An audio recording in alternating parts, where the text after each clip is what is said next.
All right. Well, welcome back. This is our 6 of 6 Spring 2025 Hot Topics in Group and Team Coaching Calls. I'm Jennifer Britton, the CEO and founder of Potentials Realized.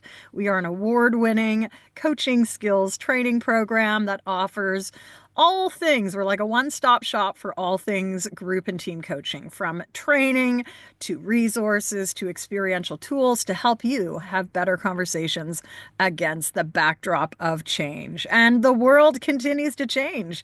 And I know here in Canada, it still feels, for me, north of Toronto, we have gone from like beautiful shorts weather back to a cool mid 50s, I think, if we're lucky. But the sun is out and I'm excited because we are talking all about change. And, so many things are happening, whether it's economic, global, but I think one of the biggest disruptions right now is AI.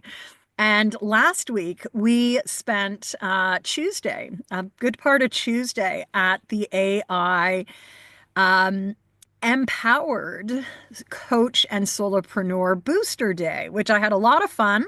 I'm going to be doing a couple more of these May 28th, so later this week, as well as June the 10th. And that is a day for entrepreneurs, for coaches to really focus on working on their business in three core areas. We work on your content. We work on your workflow and think about how AI could support you in your workflow, and then also around creativity. And I just want to really spotlight it because we actually had Allegra, who is one of our alumni, send me this yesterday. And from HBS, so from Harvard Business School, the latest research in March has data which shows that women are avoiding AI. And so she said, "You've got to share this." So I just did a little clip here. This is the article. See if I can make it a little bit bigger. You can find it under Working Knowledge over at the Harvard Business School. Again, published on February 20th, 2025. Women are avoiding AI. Will their careers suffer? And I think this is a really interesting premise, given for coaches that a majority of coaches are still females. So are we avoiding AI? This is my question. I think people are you know, a lot of people are experimenting with it. Some are not. But I would hope, like we saw years ago with virtual, that maybe an invitation like the Booster Day is a day to sort of get your feet wet. I know one of the feedback points from last Tuesday was, I think I'm a little further ahead than I thought I was. And that's actually a really good thing, to think like, actually, I think I'm starting to use these tools in a way that are ethical as well as practical. Because the beauty, I think, of AI and coaching, which of course is the counterpoint to our big focus here at Potentials Realized on human-based connectivity, is that from a business standpoint, AI allows us to scale in ways that we normally wouldn't have been able to do as a small business. So with that, that's my little like welcome back change. I think one of the biggest disruptors that probably we will continue to see this year is the influence on AI and what that means in a marketplace that is global. I don't know about you, but I have had fun over the last couple of months looking at our hot topics, which we began way back at the beginning of March. I don't think it's much warmer today for me here, but that's okay. And in March, it was really laying out the 5 key themes for group and team coaching right now. And I think as we think about where we've gone in March and April and now in May, if anything, these 5 areas have increased in volume.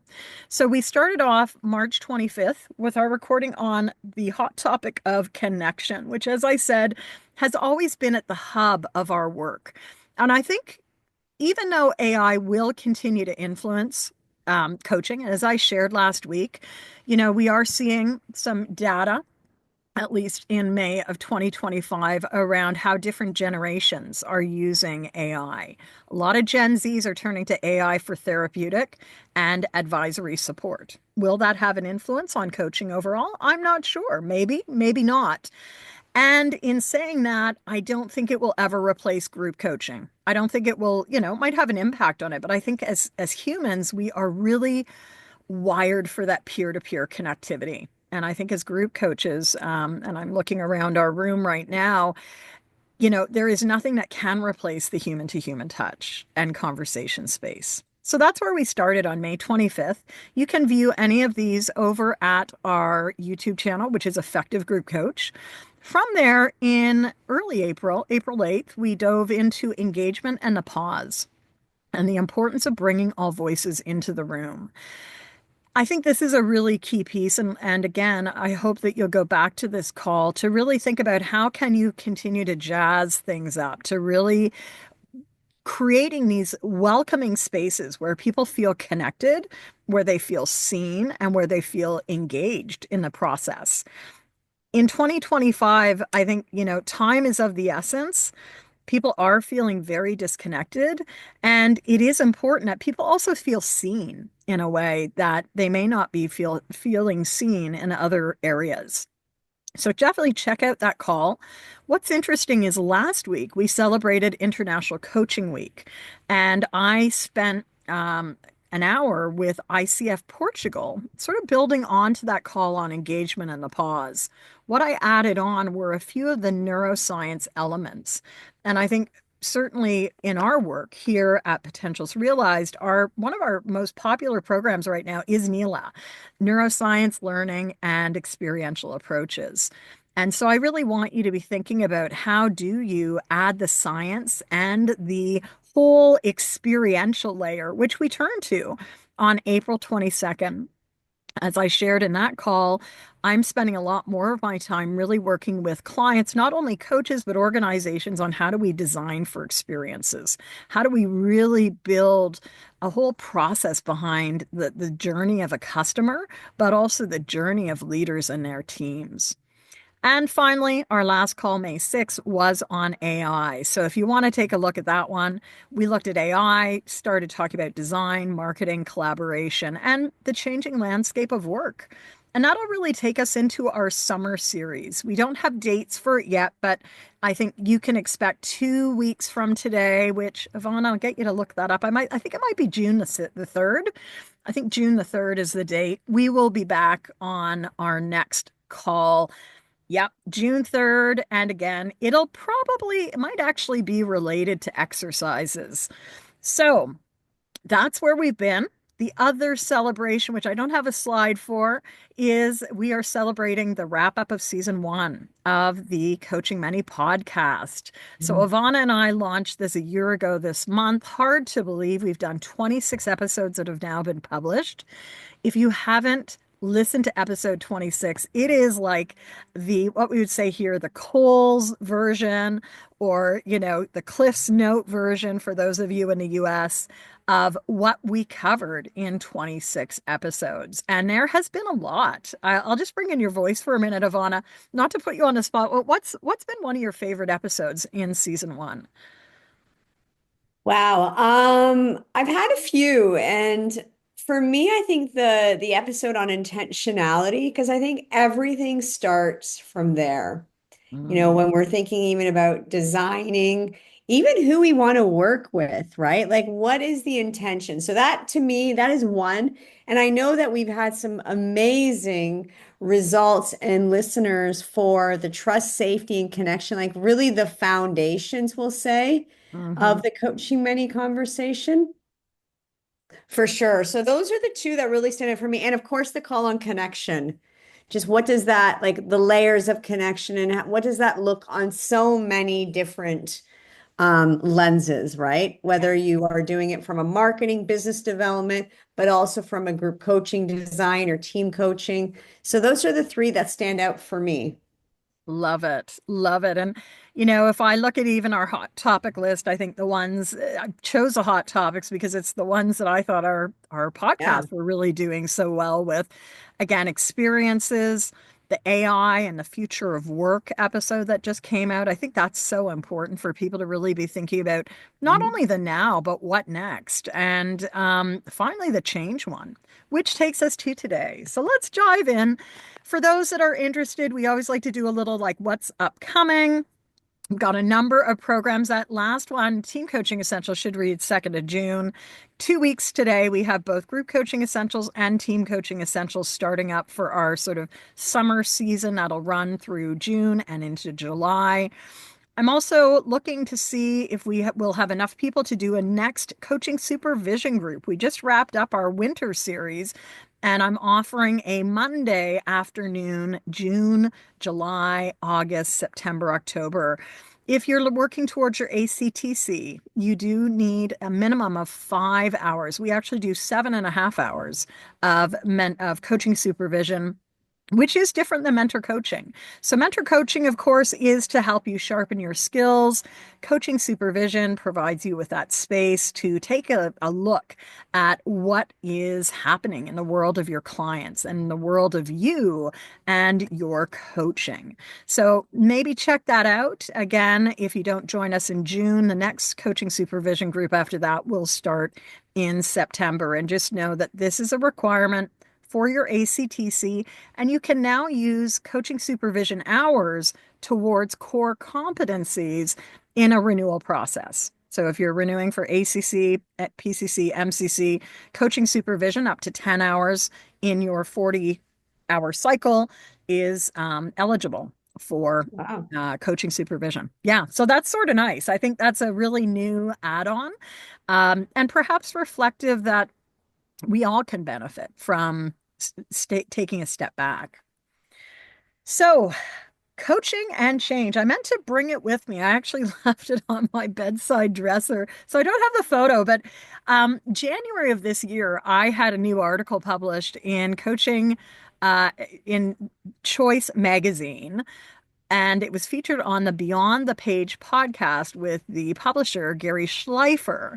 And I had submitted this article for their edition on coaching education and how a coaching education needs to change. What's interesting is that article became reframed as change is good. And I sort of chuckled at that because I think, would you say that change is good in May of 2025? I don't want to get into if it's a yes or a no, but I think it definitely brings home this notion of like change has many, many layers. And that's what I wanted to dive into today. So we're going to really look at this notion of the radical change that I think is really happening in the space. And so I want you, here's the prompt. We're going to bring your voice in because I've been doing a lot of talking. Invitation for you right now just to take a pause and think about a time when you have faced a change. It could be a personal change. It could be a professional change. It could be a change because you did win the lottery. I want you to think for a minute about what was hard about that change. What was really the most challenging piece about that change? We're going to just take a minute, but I want you to lean into it. I will give you a next prompt after a minute, but I invite you right now to think about a time when you faced a change and what was hard about that process. Take a moment starting right now, and I'll set a timer to give us that space.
All right, that is 1 minute. We're going to drop to the flip side of this, and that is what made the change easy. So we visited the world of hard. What about the easy? What made the change easy for you? Take a minute and think about that. Maybe capture some notes for yourself.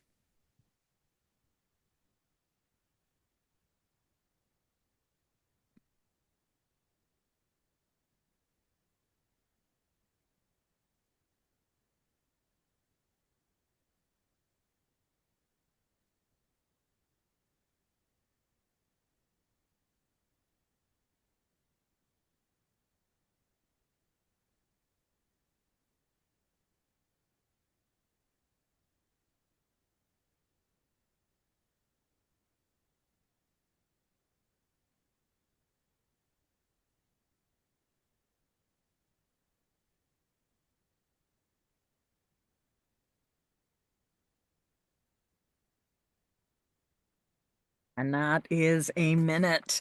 So we're going to, with whatever level you would like to share, I want to invite you to put a couple words into chat or even share aloud. Just we want to bring in this notion of like there is the range within change.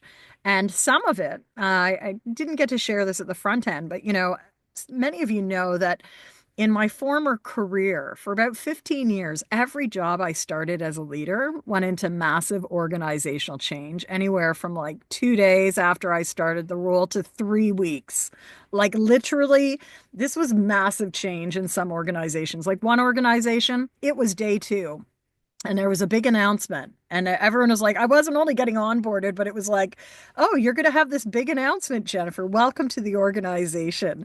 And then it was like, guess what? We're having our Canadian operations. We are reducing the workforce and offices by 50%. And it was like, whoa, what the heck? What have I signed up for? And like that was a really interesting summer. I wound up, actually, it was the impetus to take me back overseas. I had sort of come back from overseas after about 3, 4 years, and I was like, huh. I guess I'll settle in Canada. And literally a few weeks later, show up ready to lead in this organization I'd always looked at. And I was like, wow, this is so interesting. And then it's like, guess what? Your office is going to be there, but half of the other colleagues aren't. And it was a heavily unionized environment. And I remember someone from the union phoning me up saying, welcome. And we hope that you know that your role really will not have any seniority in the process. It's like, oh, great. I'm so glad. But what happened after that, though, was a phone call. And the phone call was from someone that I'd met months earlier saying, guess what? We are opening a search for someone to come and lead this program in ABC country. Would you consider putting your application in? And I said to them, I said, I didn't think you hired Canadians. And they were like, well, we haven't really in the past. You might be the third out of a 40-year history, but it is open to anyone in the world.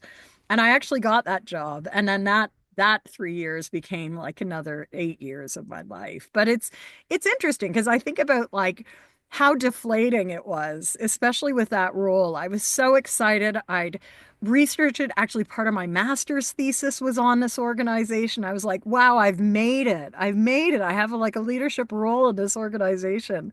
And then to realize it was just a pit stop in the larger landscape of my life. I can see that now, but I couldn't see it then. And so just curious, and I'm seeing, I'll go to chat in a minute, but I think about the hard and the sort of the energy of that, but I also think about what helped in that whole summer. It really was a summer of me having to work in downtown Toronto, which as a you know me, I still work remote every summer out of the north. And it was my first and only summer that I've ever had to live and work in Toronto out of 50 plus years. That says a lot.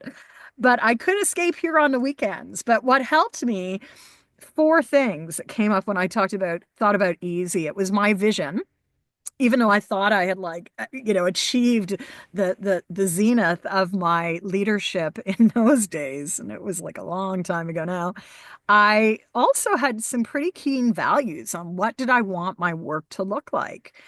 The people around me, again, it was a really interesting time of being I remember being like just surrounded by amazing professionals in those days.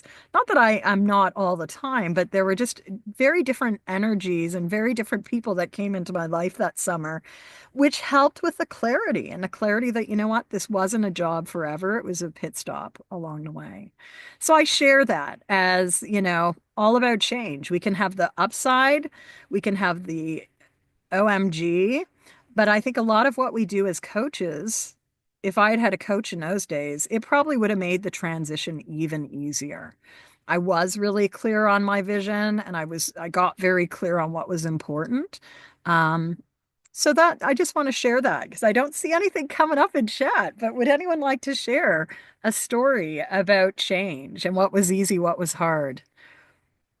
Because I think we want to acknowledge it's not always good. It's not always great. Steph. I'll go. It's more on a personal level than professional, but In 2023, we sold the house that we lived in for 30 years, raised my kids there. Um, but we sold the house and we got a condo down south. We already had a summer place up north. So, so it was extremely difficult because there was so much emotion tied to that physical location. Mhm. And so many people, I was very involved in SHRM and ATD in Long Island. I've been on the board for 5 years of ATD. So I was very served on committees for the SHRM chapter. So I was very active professionally on Long Island. And then, moving places where like I don't have that network. Yeah. Um, Needless to say, family and all of that. But separating from the belongings because I had to seriously downsize was almost traumatic. I think I was traumatized by that whole experience. Um, but what made it easy was was also my vision. I mean, we had talked about this for years and years. I I mean, since I was 18, I knew I didn't want to live in a climate where it was freezing in the winter. Had wanted to go to California, but decided not to at that time. But anyway, so I found that, focusing on the fact it was my vision, focusing on the good things Mm. about the move, um, the weather. Uh, Except it's The been big thing. 50 and raining up here in the north for since I've gotten here, so the weather's not so much cooperating. But I, uh, I did focus on and try always to be grateful for all the good things about the transition. So I'm still traumatized. Well, thanks for sharing, Steph. And again, I think, and even this weekend I was back home and like I am still 3 years later, 3 summers later, still going through boxes and still going through storage units. And I wonder if the immediate impact of having to just gotten rid of a lot of stuff would have been better than this slow ripping of the band-aid that I have has been the backdrop of my life now for really it's 3 summers. I saw someone in the pool yesterday and they were like, "Oh, are you here?" And I'm like, "I'm only here until I go tomorrow." And they were like, "Oh, hey, how like did you finally finish with all your move?" And I'm like, "No, not quite," because we did another big drop on the weekend. But it's interesting, right? There's so much tied to things and possessions But you and do feel phases. much, much lighter. Yeah, And you have so much more focus when you don't have all those things in storage, like literally in storage over my head in the attic, totally. with so much stuff. So I am grateful that my kids won't have to go through all that Yeah, when the day comes, right? Although you slowly accumulate stuff back. it So comes back. It does. trying not to. Well, thanks for that. Ivana, anything you want to mention before I move us into something else? I'll just add to Stephanie because I think she didn't name it, but in my experience with what I was is really just that grief. Like there's a loss, Mm, mm-hmm. whether it Mm-hmm. be a loss in terms of identity or job, just or even the change, right? Like so there's that. I think in my particular situation, it was that. Also just lots of uncertainty. That was hard, right? Just like the unknown. And I wrote down also my health. What was hard was my nervous system was affected by the change.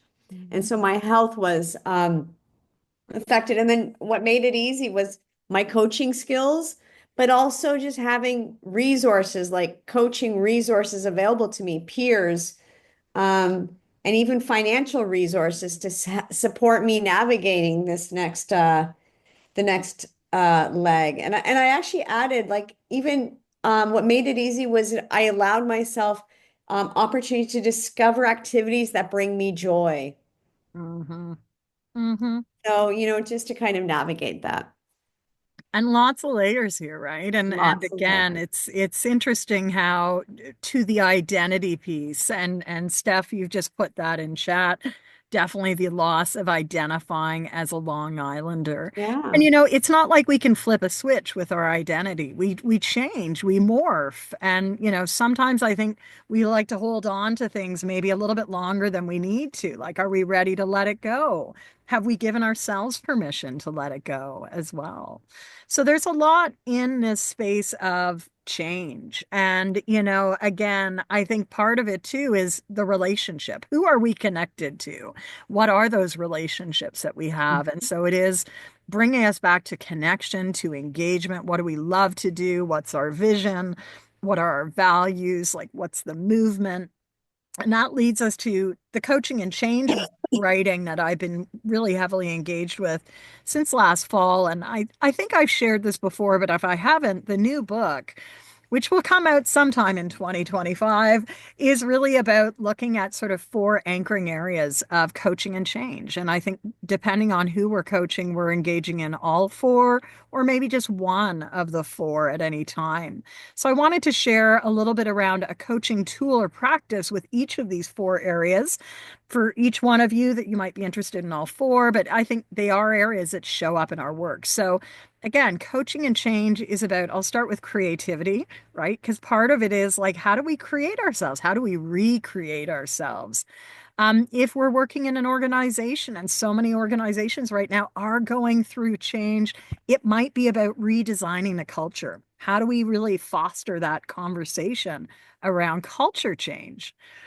Last week I was speaking to this group in Europe and Portugal, and really shared a little bit more than even I'll share today on capacity development, right? Part of change and part of our ability to change is about building the people around us. It's not just about building ourselves, it's building those people around us. So it is about capacity development as well as having that robust network of collaborators, whether they're partners, whether they're people who excite us. And so, from a capacity building stage, which may or may not be a term you're using in organizations, it is about not just only equipping the leader, but it's really building that robust organizational space. So, three things you might want to think about, and there are three on this one because I think it's really my favorite. Number one, peer-to-peer learning. How are we really activating the peer-to-peer experience? For some of us, we'd call that group coaching. Some of us would call it peer coaching, regardless of whether it's being facilitated by a peer or an external or internal coach. I think it's an important reminder that if you're going to influence change, the easiest way to do that is peer to peer. Short story. Last week, I was invited to speak for International Coaching Week, but also this week is International HR Week here in Canada. And so a HR sort of body asked me to come and speak around coaching for performance. And also, I said, let's talk about coaching for change, because that is really what is happening in organizations right now. And, when I asked people who were mostly HR professionals to think about what are the changes, what are the areas they need to coach around, actually was the question. It really was about change, and it was about behavior change. So how do I get people on board with the change? How do I help people navigate the change? And what was interesting is we had people do some peer-to-peer coaching. So we looked at the GROW model, we had them do some peer-to-peer coaching. What came up in those, I think it's fair to say without going into a lot of detail, was how do we help junior team members change behavior? A lot of leaders were getting stuck. They didn't know what to do. They were like, almost like, they're not hearing me. And what emerged was, well, why don't you try some job shadowing? Why don't you think about getting this person partnered with a peer who can really lead them through the ropes? And so capacity building is not always top down, right? Think about what's the grassroots up. What is the peer to peer even? Because I think many times we're approaching challenges and opportunities through, oh, let the leader fix it. In a world of change, in a world of AI, in the world that's evolving right now, that peer-to-peer connectivity is so important. And so when I go to do leadership work with peers, many times I get the question like, how come we don't get the same training as the senior leaders? And it's like, well, we can do that. And let's talk about what's keeping you up at night.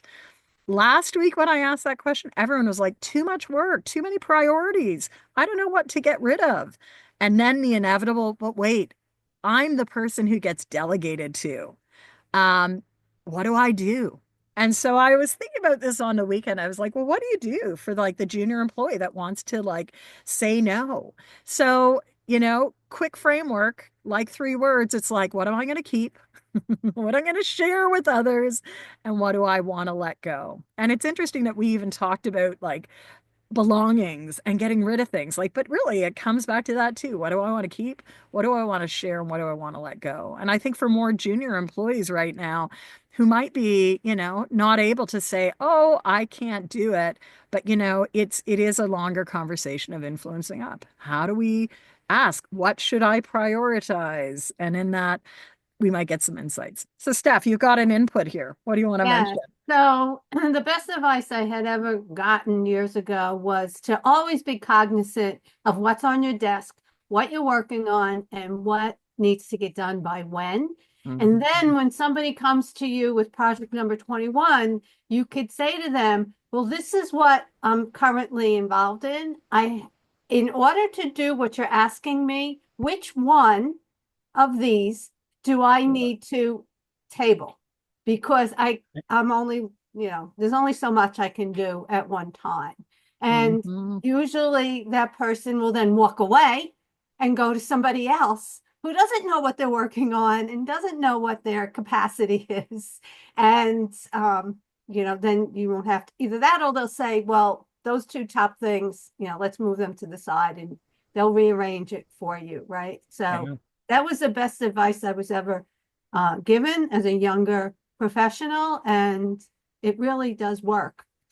It really does. And yeah, again, like capacity building in an organization means everyone needs to become more efficient and more fluid in sort of that influence. What you just described is like an influencing conversation. Even if I don't have power, even if I'm the youngest person on the team, whether that's age wise or just seniority wise, like I've got to also use my muscles in influence. I didn't include it, but recently we were talking in one of the programs. I don't know if it was Neela. I'm not sure if it was a neuroscience program or something else, but we were talking about levels of influence. And if you haven't read Cialdini's work on influence, I think it's a really important book. So he talks about 7 different types of influence. And, some of it is like reciprocity. If I do something for you, you're more apt to do something for me in a world that is ever changing with, whether it's title or no title, like how do we get stuff done? We get stuff done through other people. And so, final piece on capacity building, if you're building on your own team or even just thinking about, expansion of you, a reminder of one of the seminal exercises that we've introduced like every month with our group coaching essentials is the sweet spot exercise. I sort of chuckled over the weekend because I saw a lot of LinkedIn posts and even TikTok videos on a term that I haven't heard in 20 years, which is Jim Collins' hedgehog principle. And the hedgehog is back. Everyone's like, "Oh yeah, have you heard about the hedgehog?" And it's really an iteration of like, what are you great at? What are you passionate about?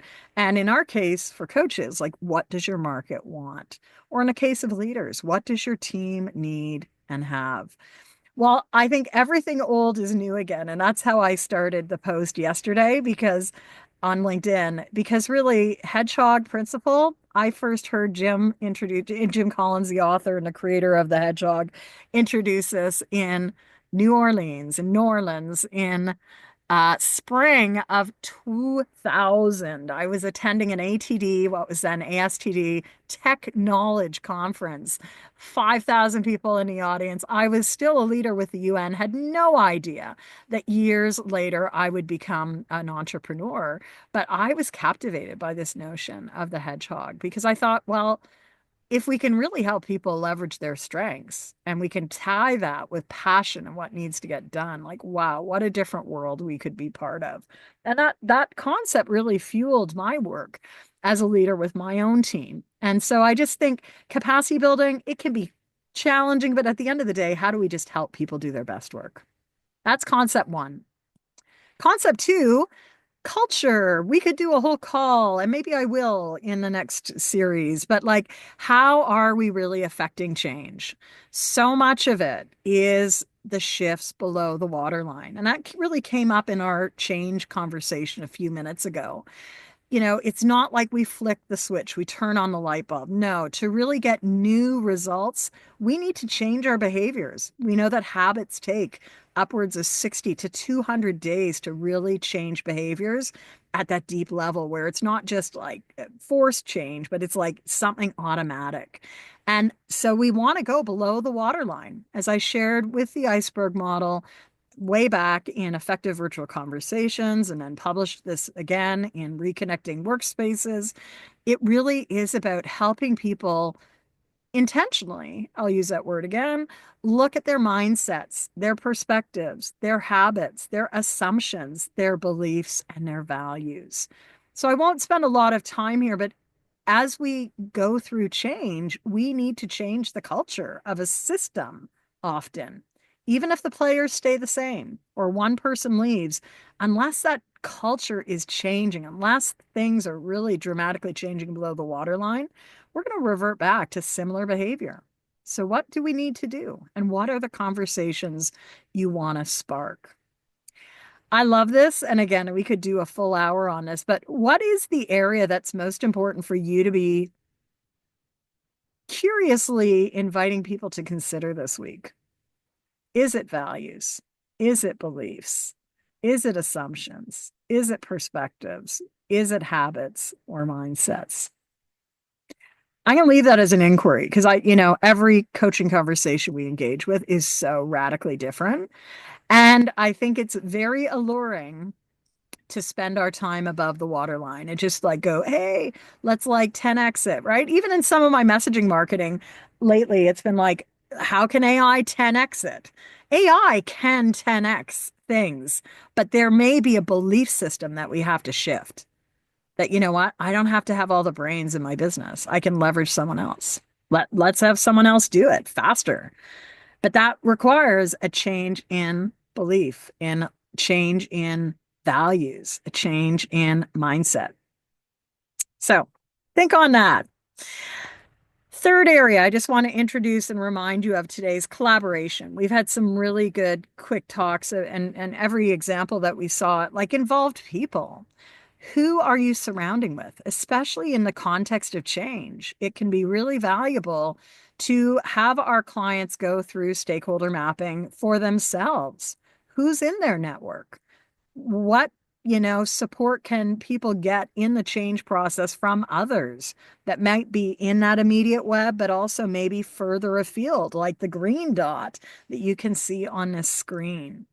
And so stakeholder mapping is used in so many different frames, but I think as a change tool, it can be really exciting for people to see I'm not alone and I am connected and maybe connected even closer than we think at times. So that's area 4. And area 5, of course, my favorite, creativity. And so a fun exercise to really help people go towards where they want to go is a future back thinking map, right? And like the subway or metro system you see on the screen, maybe it's a train system, certainly a transportation system of some way. Here's how we might use future back thinking. We first of all want to invite clients to visualize. It's for people to visualize or map their future success as if it's already happened, and then to work backwards to identify the steps.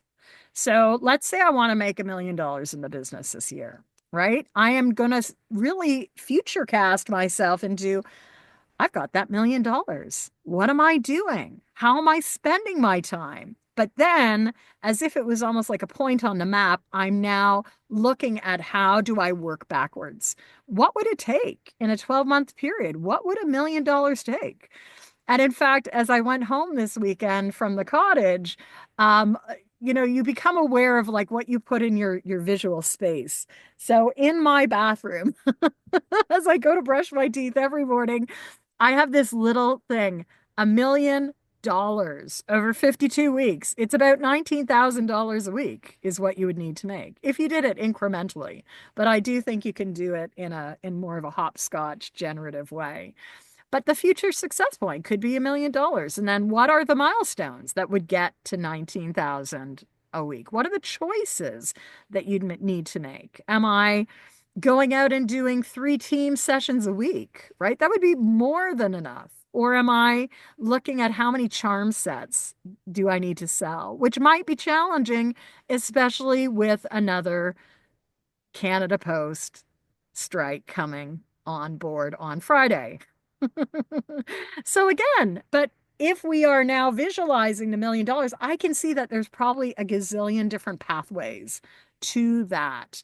And many times in our goals, we're getting into a one track mindset. So, what I love about it is future back thinking shifts us from reactive to generative and visionary. And we'll probably do a future call all on generative, right? It's not just generative AI, it's generative dialogue, it's generative discussion. So here's a prompt, not just a prompt for AI, but a prompt for you. If success were guaranteed around your biggest goal, what would you be celebrating 12 months from now? And what got you there? So, again, if success were guaranteed with this goal that you have, what would you be celebrating 12 months from now? And what got you there? I'm going to leave you with this little prompt because I think it's a really fun one. I hope that it's going to spark some reflective space for you, some opportunity to really do some dreaming. Because I think in a world of uncertainty, of change, one thing that does get compromised is our creativity, is our ability to envision, not create a vision, but to envision and to envision in a big, bad, bold way. In every challenge, we said this a lot in 2000. In every challenge, there is opportunity. We may not see what the opportunity is. And I think a tool like this with the future back thinking, whether we do it personally, professionally, for our organization or our team, it really helps us get outside of the box. And sometimes that's what we need. So that's it. Again, we've got creativity, collaboration, we've also got culture, and we've got capacity building. So as we go to wrap up yet another call, what was important for each one of you today? What was the takeaway? Was it revisiting a moment in your world around what was hard and easy with change? Was it maybe one of these tools? I'd love for you to just share in chat what was important about the call today. I'm going to turn to see what everyone is going to pop into chat. What was important for you today?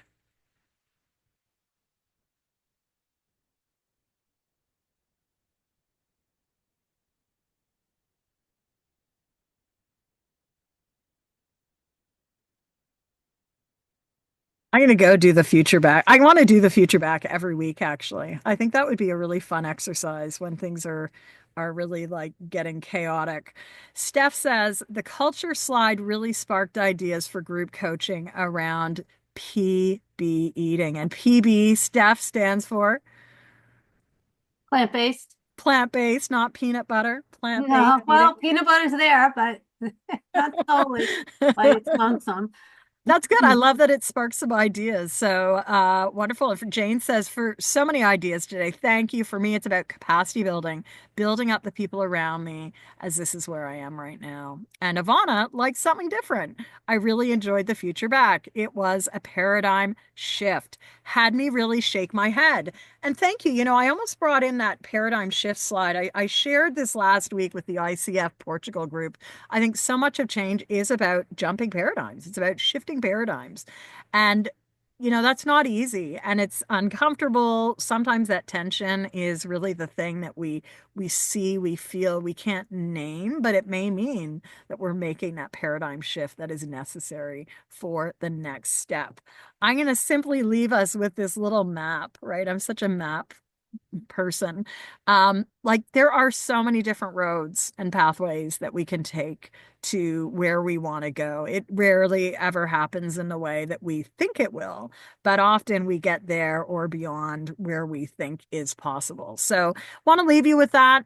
Also, I didn't put in episode 26, but episode 26 is our season 1 review. And if we consider that as a future back exercise, I think we did very well last year. And kudos to Ivana for her partnership in hitting some really, really important themes as it relates to group and team coaching. So if you have a moment, head on over coachingmanypodcast.com, check out episode 26, which is the 1 year in review. And Ivana, what do you want to say on that?